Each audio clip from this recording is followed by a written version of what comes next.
What's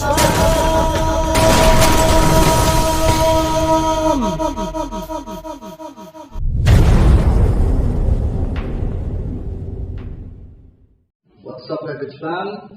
Sa mga hindi pa po nakakakilala sa akin, ako po si Van Ramirez ng Van Flower Horn, isa ring simpleng hobbyist for 15 years. Katulad ng marami dito, marami pa akong mga bagay na gustong malaman at pag-aralan tungkol sa hobby nating kinahiligan. Kaya samahan niyo ako, sabay-sabay natin talakayin ang mga importanteng paksa, katulad ng paano ba ang tamang pag-aalaga, pag-maintain, mga dapat at hindi dapat, mga sakit at lunas, mga importanteng bagay, produkto na may kinalaman sa flower horn, ang iaakid ko sa inyo linggo-linggo. Walang iba, dito lang sa Buhay Flower Horn YouTube channel, kaya umpisahan na natin.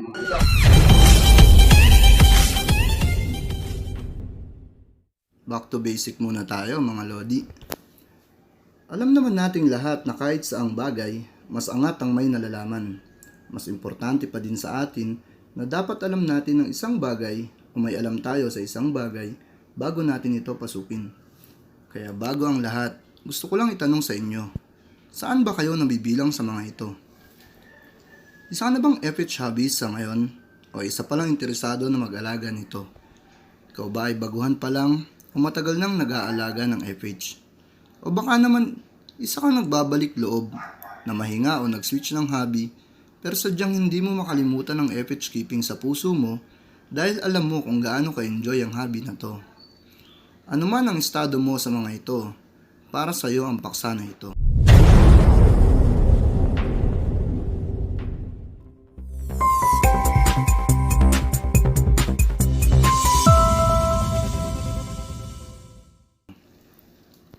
Alam mo na ba kung saan nanggaling ang isdang masaya mong inaalagaan at pinapanood sa aquarium tank mo ngayon?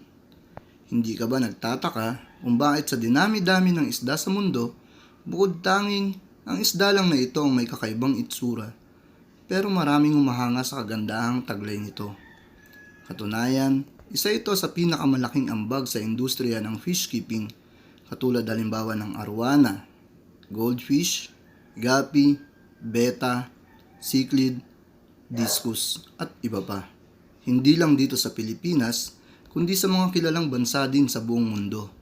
Kumbaga, international ang hobby na napili mo. At hindi lang basta normal na hobby.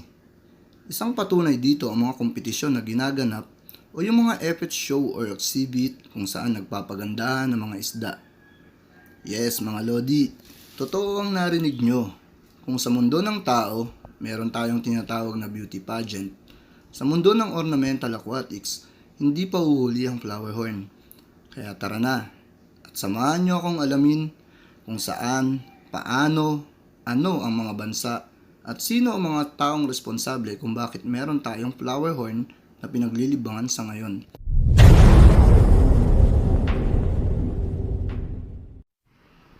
Ang isdang flower horn ay nabibilang sa mga tinatawag nating ornamental fish o yung mga isdang inaalagaan natin sa isang aquarium tank at kadalasang nilalagay natin sa ating pamamahay, opisina o pampublikong lugar upang dagdag na atraksyon at kaaliwan o kadalasang tinuturing nating mga pet or fish pet. Tulad halimbawa ng goldfish sa isang aquarium bowl na binibigyan pa natin kadalasan ng pangalan at tinuturing na kamembro ng pamilya, kung saan nakakapag-build pa tayo minsan ng emotional attachment at nalulungkot pa tayo kapag sila ay nagkakasakit o namamatay.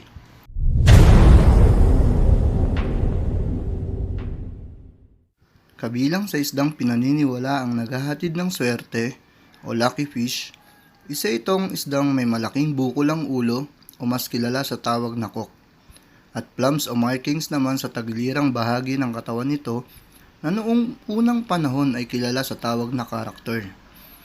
Nababasa daw ng mga incheck kung ano ang iyong kapalaran na ayon sa karakter na ipinapakita ng markings nito. Halimbawa ay fortune, health, wealth, gold, happiness, long life, at marami pang iba.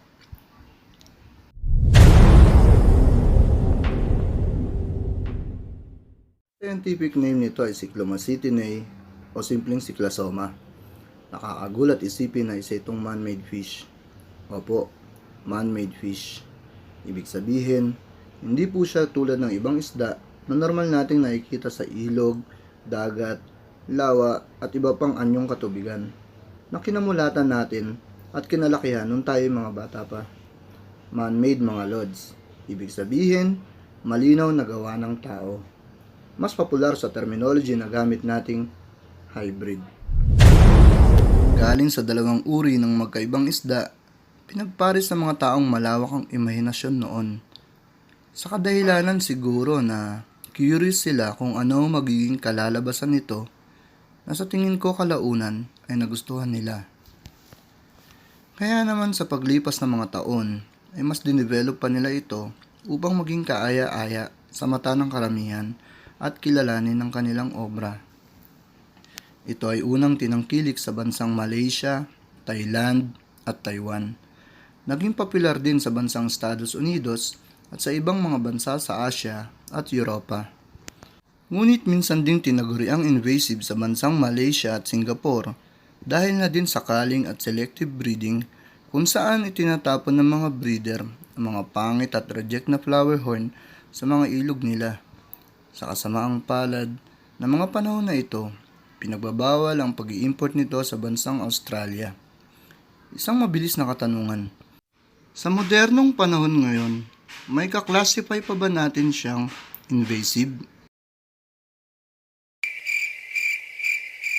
Isang direktang sagot. Para sa akin, hindi na po. Sa sobrang pagka-hybrid na ng mga flower horn ngayon, naging masela na sila sa biglaang pagpalit ng temperatura at yung pH level ng tubig na hindi maganda para sa kalusugan nila at breeding. Kung kaya naman, wala na itong kakayanan na mag-multiply ng marami at sakupin ang ating katubigan. Nakatanggap din ito ng maraming kritisismo, lalo na sa mga cichlid hobbyist, dahil na din sa proseso kung paano ito naging flower horn ay siya nating pag-uusapan ngayon.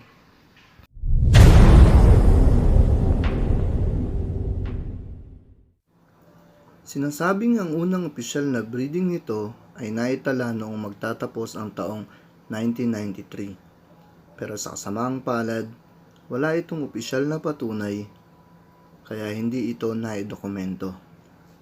Pero taong 1994, opisyal na naidokumento sa bansang Malaysia ang pag-import ng blood parrot na isa ring man-made fish na galing sa bansang Taiwan. Kasabay nito ang isang Trimax cichlid at Red Devil cichlid galing naman sa Central America. Patuloy itong i-develop noong taong 1995 sa pamamagitan ng blood parrot at human face Red God of Fortune. Ang resulta nito ay tinawag nilang 5 Colors God of Fortune. Ang napakagandang kulay nito ang nagpasikat dito at namayagpag hanggang taong 1998. Taong 1998 din nang ipagpares naman nila ang isdang greenish gold tiger mula sa Central America at Jingang blood parrot mula sa bansang Taiwan. Ang naging resulta nito ay ang unang henerasyon ng Lohan o flower horn hybrids. So nalaman nyo na ngayon, ang flower horn pala ay mga isdang hybrid na hinhybrid pa.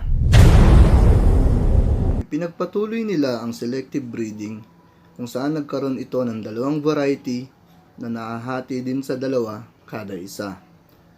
Una ay yung mga classic looking FH na walang mga pearl sa kaliskis at mga FH naman na may mga makintab na kaliskis o pearls.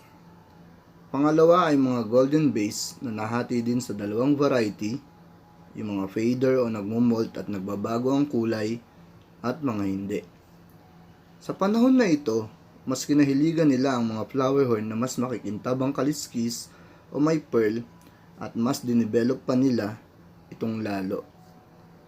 At ito ay tinawag na Zensu variety o mas kilala sa tawag na CZ. Isa sa 4 na main variety ng Lohan, kabilang ang Golden Monkey at Golden Base, kasama na dito ang Faders and Golden Trimac na naging popular taong 1999. Sa pagitan naman ng taong 2000 to 2001, ipinanganak ang matinding kakompetensya ng ZZ. Ang naging ikaapat sa 4 major variety ng Lohan, ang Kampha variety.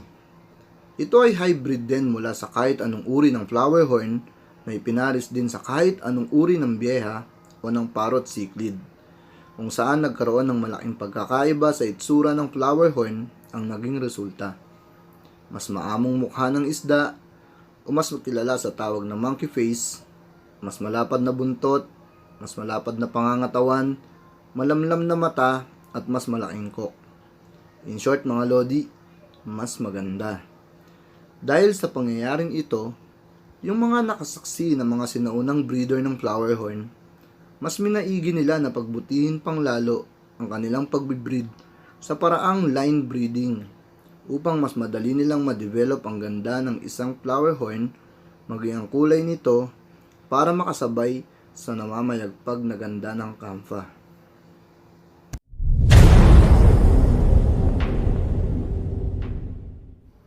Sa paglipas ng mga panahon, sumunod na nadagdagan ang bilang ng mga variety ng mga flower horn hybrid. Kung ano-anong mga cichlid pa din ang pinagpares-pares tulad ng King Kong Parrots, Red Texas at iba pa. Dahil na rin sa kuryosidad ng mga breeder ng mga panahon na yon at sa pagsisikap nila na kilala ang mga sumusunod.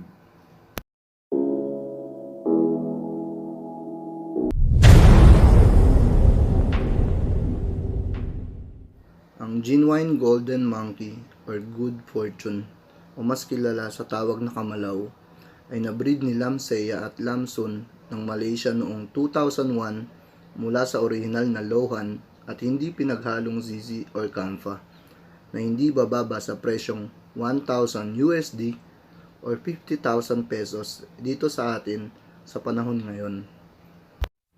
Ang golden base, kabilang na dito ang faders at golden trimac, ay yung mga kadalasang genes na nagmumolt kapag nasa early stage of juvenile.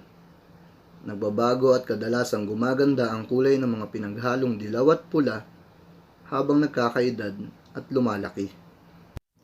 Ang King Kampha, kung saan naman ang natatanging trademark nito ay yung mga makakapal at double plums at solid black color plums, maging ang makakapal na puting perlas nito sa kaliskis ay orihinal na gawang Thailand at nababalitaan ding ipinagpapatuloy ng bansang Vietnam sa ngayon.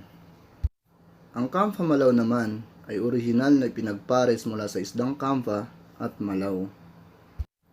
Samantalang ang Indo Malaw naman ay gawa galing sa Golden Monkey at ZZ ay pinagmamalaking breed ng kilalang grupo noon na ILC or Indonesian Lohan Club ng Indonesia. At ang panghuli ay interesante sa panahon ngayon. Matagal na pinagtalunan sa makabagong mundo ng FH keeping ang isdang KFCZ, kung saang kategory dapat ito ilagay. Katunayan niyan, dito sa Pilipinas, ilang taon ding hindi nakasali sa mga patimpalak ang ganitong klase ng isda dahil sa confusions kung ito ba ay isasali sa ZZ o sa Kampha, dahil na din sa pinaghalong itsura nito. Pero sa dami ng klase ng ganitong breed sa kasalukuyan, napilitan ng mga organizers na bigyan ito ng pagkakataon at gawa ng sariling kategorya. At tinawag nila itong Kampha ZZ category. Ganun pa man, kadalasang hindi ito napapabilang as major categories na nagiging dahilan kung bakit hindi ito pwedeng maging contender sa BIS o pinakamagandang isda sa isang kompetisyon. Recently lang napayagan ng mga ganitong uri ng flower horn ng mga organizers ayon na rin sa kanilang sariling house rules. Pero ang hindi alam ng karamihan, ang klase ng breed na ito ay noong una pang panahon kinilala o na-recognize ng mga flower horn keepers sa iba't ibang bansa. Katunayan, ito ay isa sa mga nadagdag na variety sa unang 4 na original na binanggit ko. Tinatawag nila ito noong Tan King. Ito yung modern Kampha ZZ natin ngayon.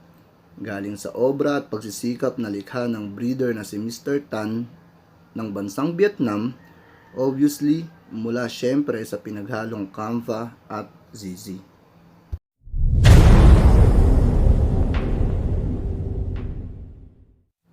Bonus trivia tayo mga lodi. Kasi isasama ko na din yung Thai silk. Ito yung pinaka matalinghaga sa lahat ng breed ng flower horn. Kasi kung saan siya gawa, walang makapagpatunay. Pinaniniwalaan lang ng karamihan na ito ay mula sa pinag-crossbreed na White Tigers at Texas Cichlid at Vieja. Ganun pa man, walang tao o dokumento na makapagpapatunay dito.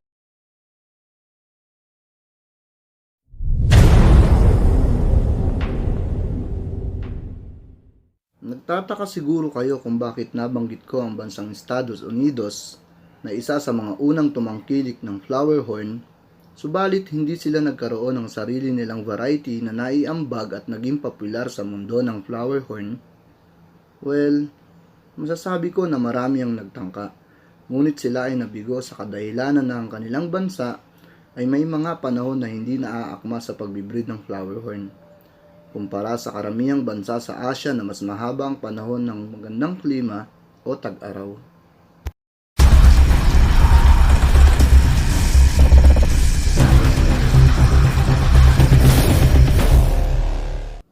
At bago ko tapusin ang video na ito, gusto ko kayong iwanan ng isa pang dagdag na kaalaman. Noong taong 2009 sa bansang Malaysia, ginanap ang isang fish exhibit kung saan ang golden monkey, isa sa 4 major variety ng flower horn, ay naibenta sa halagang $600,000 o 30 million pesos sa pera natin ngayon.